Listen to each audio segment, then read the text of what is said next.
আসসালামু আলাইকুম। চলে গেছিলাম বান্ধবীর বিয়েতে, মানে বেস্ট ফ্রেন্ডের বিয়েতে। সেই ভিডিওটা খুব তাড়াতাড়ি তোমাদের সামনে আপলোড দেব। এখন দিতে পারছি না, এখন যেহেতু একটু কাজে ব্যস্ত আছি তাই এখন একটু দিতে পারছি না। তবে কাল পরশুর মধ্যে ভিডিওটা খুব তাড়াতাড়ি আপলোড দিয়ে দেব। আর এই যে দেখো আমার ঘরের অবস্থাটা, গেছিলাম খুব আনন্দ করতে করতে, কিন্তু বাড়ি এসে মেজাজ গরম হয়ে যাচ্ছে ঘর দেখে। যাই হোক, ঘরবাড়ি গুছিয়ে তারপর রান্না করতে বসে গেছি, যেহেতু আর্জেন্টিনার খেলা আছে আজকে রাতে। আর সত্যি বলতে আর্জেন্টিনার খেলা দেখার পরে আমি ভিডিওটা করছি।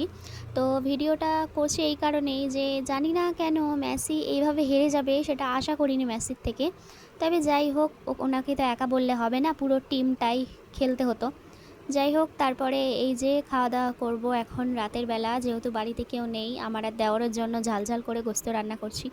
দেন তারপরে আমি একটু বাপের বাড়ি চলে আসলাম। আর আমার ভাইয়ের অবস্থাটা দেখো তোমরা, মানে একটু কষ্ট পেয়েছে, দুঃখ পেয়েছে, যেহেতু মেসি হেরে গিয়েছে, সবাই একটু কষ্ট পেয়েছে।